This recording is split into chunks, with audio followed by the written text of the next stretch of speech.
Bienvenida o bienvenido a esta exploración. Hoy vamos a meternos en el mundo de las estructuras empresariales y los impuestos. Los impuestos clave acá en Uruguay. Tenemos bastante material, esquemas, ejemplos prácticos, normativa, análisis de las distintas formas. La idea es, bueno, tratar de entender un poco mejor las diferencias, ¿no? Entre arrancar con una SRL, una SA o la más nueva, la SAS. Incluso ver los regímenes chicos como el IVA mínimo. ¿Qué implica cada una? Sobre todo en responsabilidad y bueno, los impuestos. IRAE, patrimonio, IVA.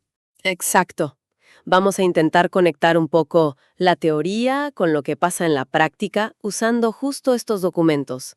Ver, por ejemplo, cuándo responde mi patrimonio personal, qué estructura me da más cintura, qué impuestos tengo que pagar sí o sí. Vamos a ver si unimos los puntos. Buenísimo. Algo que salta de los papeles es una división como fundamental al empezar. Si la empresa se basa en la confianza entre los socios o más bien en la plata que ponen. Parece que eso marca la cancha, ¿no? Sí, es un buen punto de arranque, ¿eh? Si pensamos en las basadas en la confianza, la clásica es la sociedad colectiva. Hoy casi no se usa, la verdad. ¿Por qué? ¿Cuál es el tema ahí? El riesgo. La responsabilidad es subsidiaria, ilimitada y solidaria. Traducido, si la empresa no paga, después de ir contra ella, los acreedores le pueden reclamar toda la deuda a un socio cualquiera, con todo su patrimonio personal, casa, auto, todo. Después ese socio tiene que arreglarse con los demás. Un riesgo altísimo. Uf, claro. Te puedes quedar sin nada. Entiendo por qué no se usan. Y supongo que por eso aparecieron otras formas, ¿no? Como la comandita simple o la capital industria, intentando limitar eso. Intentaron, sí, pero son más complejas. La comandita tiene socios gestores con riesgo ilimitado y otros, los comanditarios, que solo arriesgan su aporte. La capital industria, parecido. Unos ponen plata con riesgo ilimitado y otros trabajo, con riesgo limitado a ganancias no retiradas. Pero siempre queda alguien con riesgo total. No terminaron de prender frente a otras opciones. Y ahí llegamos a la estrella para muchas pymes, ¿no? La Sociedad de Responsabilidad Limitada, la SRL. La promesa es justamente limitar esa responsabilidad. Esa es la idea central, sí. Que la responsabilidad de los socios quede limitada al capital que se comprometieron a poner y que efectivamente pusieron. En teoría, tu casa, tu auto están a salvo. El capital va en cuotas, no acciones, y no puede haber más de 50 socios. Pero acá los papeles nos tiran una advertencia. Dicen que esa limitación tiene agujeros. ¿Están así? ¿Dónde está la trampa, digamos? Ahí está el punto clave, que a veces se pasa por alto. No es una protección total.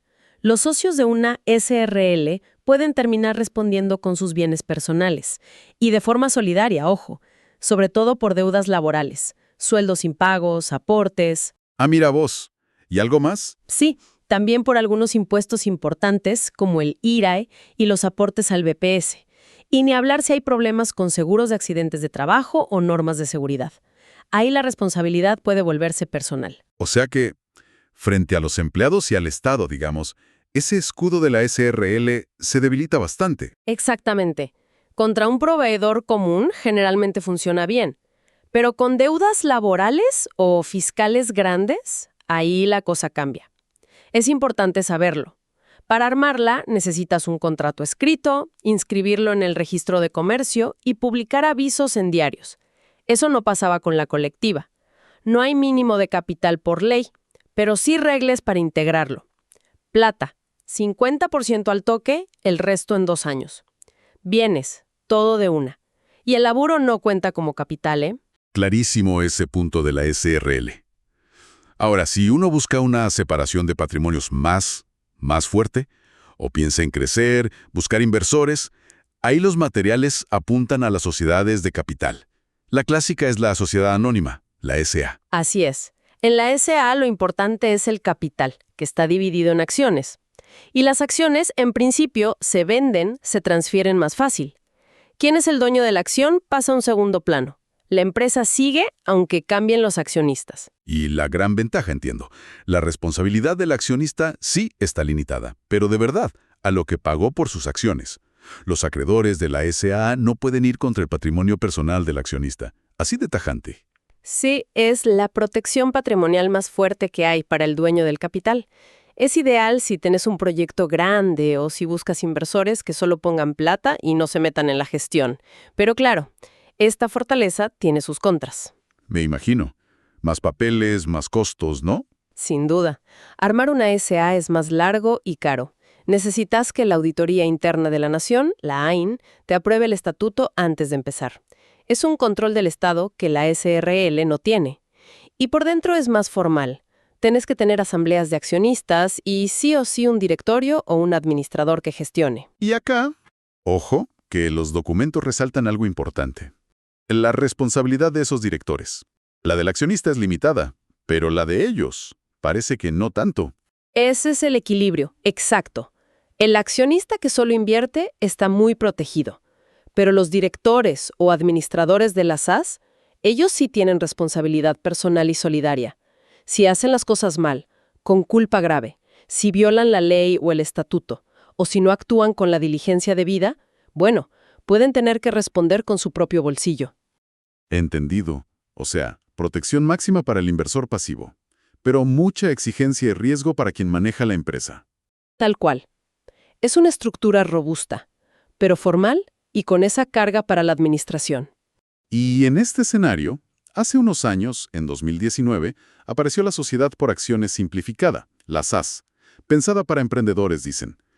¿Qué tiene de simplificada? La SAS intenta ser como lo mejor de dos mundos, ponele. Busca dar la misma protección fuerte de la SA, responsabilidad limitada al capital, pero con mucha más flexibilidad, más agilidad, sobre todo para crearla y para definir las reglas de juego internas en el estatuto. Más libertad para los socios. Claro, lo que se llama autonomía contractual. Los socios pueden pactar muchas cosas sobre cómo tomar decisiones, cómo repartir ganancias, cómo entra o sale gente. Y, muy importante, no necesita la aprobación previa de la AIN para nacer. En teoría, es más rápido y barato empezar. Pero pueden pactar cualquier cosa en el estatuto. Libertad total. No, tampoco así. Hay un orden. Primero manda la ley específica de SAS, después lo que diga el estatuto, y si algo no está previsto, se aplican las normas de la SA.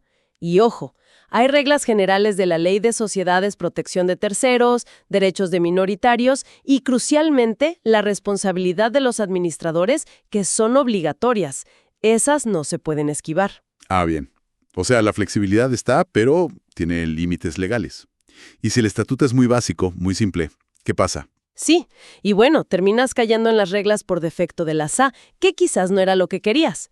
La simplificación de la SAS está más que nada en la rapidez para crearla y en esa libertad para diseñar las reglas. Pero esa libertad exige pensar muy bien el estatuto desde el principio, con un buen asesoramiento, claro. Si no, la simplicidad puede ser engañosa. Es una herramienta potente para startups, pero hay que usarla bien. Súper claro el panorama de las principales. Y para cerrar el capítulo de estructuras, se mencionan rapidito otras figuras. Sociedades accidentales, grupos de interés económico, GIE, consorcios, cooperativas. Sí, esas son para cosas más puntuales. Las accidentales son como contratos para un negocio específico, sin crear una persona jurídica nueva. Los GIE son para ayudar a las actividades de sus miembros, no tienen fin de lucro propio. Los consorcios se usan mucho para obras grandes o servicios conjuntos. Y las cooperativas, bueno, esas tienen otra lógica totalmente distinta, ¿no? Más de ayuda mutua que de ganar plata. Perfecto. Cambiemos de tema ahora. Hablemos de los impuestos que siempre aparecen. IRAE, IP, IVA. Empecemos por el IRAE, el impuesto a la renta. ¿Qué grava exactamente? Guay, por actividades económicas. O sea, si la actividad se hace acá, los bienes están acá o los derechos se usan económicamente acá, la renta es de fuente uruguaya y paga IRA. Hay dos formas principales de calcularlo, el régimen real y el ficto. ¿Y cómo funciona cada uno? ¿Quién va por cuál? A ver, el régimen real se basa en la contabilidad. Partís del resultado contable y le haces ajustes fiscales, gastos que no puedes deducir, rentas que no pagan impuesto, etc., hasta llegar a la renta neta fiscal. Es obligatorio para las CCA, las AES, las empresas grandes que facturan más de 4 millones de unidades indexadas al año y otras más. ¿Y el ficto? El régimen ficto es una opción para los que no están obligados a ir por el real. En vez de calcular la renta real, se presume una renta aplicando un porcentaje a los ingresos brutos. Esos porcentajes varían según el tipo de actividad. De esa renta ficta te dejan deducir sueldos fictos de los dueños o socios. O sea que la elección entre real y ficto depende del tamaño y tipo de empresa, pero también puede ser una cuestión de conveniencia. El ficto suena más simple, pero capaz que terminas pagando más si tienes muchos gastos. Es una posibilidad, claro. El ficto te simplifica la vida con la liquidación, pero si tu rentabilidad real es baja o tenés muchos gastos que podrías deducir en el régimen real, quizás por el real pagarías menos impuesto. Obvio, el real te exige llevar una contabilidad más detallada. La tasa general del IRA, calcules cómo calcules la renta, es del 25%. Los ejemplos que tenemos muestran cómo se aplican deducciones. Por ejemplo, si tuviste pérdidas en años anteriores o si hiciste inversiones con beneficios fiscales. Bien, pasemos al IPE, Impuesto al Patrimonio. ¿Qué entra acá? El IPE grava el patrimonio fiscal de la empresa al cierre del año fiscal. De nuevo, partís del balance contable, pero haces ajustes fiscales. Hay reglas para evaluar los activos fiscalmente. Hay activos que están exentos, como algunos títulos públicos, y no todos los pasivos se pueden deducir para el impuesto. La diferencia entre esos activos gravados y pasivos deducibles es el patrimonio gravado. Sobre eso, aplicas la tasa del 1.5%. ¿Y eso del abatimiento que mencionan los papeles? Ah, sí. Es un mecanismo que puede reducir el impuesto a pagar, pero tiene condiciones. El ejemplo que tenemos, el Juglar S.A., no lo puede aplicar porque tiene acciones al portador, por ejemplo. Es un detalle técnico, pero existe. Entendido. Y nos queda el tercero en discordia, el IVA, Impuesto al Valor Agregado, que lo vemos en todos lados. Efectivamente, el IVA grava el consumo interno, la circulación de bienes, los servicios que se prestan acá en Uruguay, las importaciones y el valor que se agrega a los inmuebles. Se liquida mensualmente si sos gran contribuyente, CD, o anualmente si sos no CD, aunque los no CD igual hacen anticipos todos los meses. Las tasas que más vemos son la mínima del 10% y la básica del 22%. ¿Y la liquidación básica? ¿Sigue siendo el IVA de las ventas menos el IVA de las compras? Y otras que no, exentas o exportaciones, porque ahí el IVA de las compras comunes lo tenés que dividir, que prorratear. Además, hay otras cosas que juegan, como créditos si te pagan con medios electrónicos o si te hicieron retenciones. Complejo el IVA cuando se mezclan cosas. Bueno, y para cerrar el círculo, los documentos también hablan de los regímenes más chiquitos, para los que recién empiezan o son muy pequeños. Monotributo e IVA mínimo. Correcto. El monotributo es lo más simple de todo. Pagás una cuota fija por mes y con eso cubrís los aportes al BPS y los impuestos de DGI. Es para emprendimientos muy chiquitos, unipersonales o con pocos socios, con límites de facturación bajos y solo para ciertas actividades. Y está la versión social Mides, que tiene más beneficio para hogares vulnerables. ¿Y el IVA mínimo? ¿Para quién es? El IVA mínimo, que también le dicen pequeña empresa, es para negocios chicos, comerciales o industriales, que combinan capital y trabajo. El límite de ingresos anuales es de 305.000 UI. En lugar de liquidar el IVA por porcentaje, pagan una cuota fija mensual. Los primeros años, esa cuota es más baja. ¿Y cuál es la contrapartida? La contrapartida es que no pueden descontar el IVA de sus compras. Para ellos, el IVA que pagan al comprar es un costo más. Y tampoco le facturan IVA a sus clientes. Tienen que poner una leyenda especial en la factura. Tienen que tener mucho cuidado de no pasarse del límite de ingresos, porque si se pasan, tienen que empezar a liquidar IRAE e IVA general y no pueden volver al régimen chico por 3 años. Entendido. Son opciones que simplifican la burocracia, pero tienen sus límites y sus contras, como no recuperar el IVA de las compras. Bueno, y para terminar, más allá de elegir la forma y entender los impuestos, está todo el tema de formalizar y cumplir, ¿no? Fundamental. Primero tenés que hacer el contrato o el estatuto inscribirlo en el registro de comercio, a veces publicar avisos. Y después empieza el día a día. Cumplir con DGI, con los impuestos, y con BPS, con los aportes a la seguridad social. Los materiales que vimos detallan, por ejemplo, las declaraciones juradas anuales para los no sede, la 2148 para IRA, IRAE y COSA, y la 2178 para el IVA y los anticipos de los otros. Son herramientas clave. También se toca un poco la complejidad administrativa que hay detrás, ¿no? Como eso de los códigos del BPS para clasificar empresas y trabajadores. Sí, es un ejemplo. El sistema requiere clasificar todo de forma muy precisa y eso define cuánto aportás y qué beneficios tenés. Y también se menciona que existen facilidades de pago si tenés problemas para cumplir con DGI o BPS, aunque claro, hay que cumplir ciertos requisitos para acceder. Bien, creo que hicimos un recorrido bastante completo. Desde el riesgo casi total de las sociedades personales, pasando por la SRL con su protección, bueno, relativa. La fortaleza de la SA para el inversor, pero con riesgo para el que administra. Y la flexibilidad que promete la SAS. Vimos los regímenes chicos y los impuestos principales. IRA, IP, IVA. Sí, queda claro que no hay una receta única, ¿no? La SRL sigue siendo muy usada para pymes, pero es clave saber que la protección tiene límites, sobre todo con deudas laborales y fiscales. La SA te da la máxima seguridad como inversor, pero es más compleja y cara. Y la SAS parece una muy buena opción para arrancar hoy, más ágil, más moderna, pero exige pensar bien el estatuto.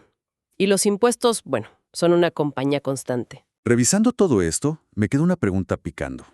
Hoy, en Uruguay, al empezar un negocio, con estas opciones sobre la mesa, ¿qué crees que pesa más? ¿Será buscar lo simple y barato al principio, tipo una SAS o un monotributo? ¿O será más importante blindar el patrimonio personal como sea, aunque te metas en la complejidad de una SA? ¿O capaz lo que más importa es la flexibilidad para poder cambiar, crecer, buscar plata afuera, como parece ofrecer la SAS? Es interesante pensar qué equilibrio busca cada uno, ¿no? Entre riesgo, costo, agilidad y el potencial del negocio.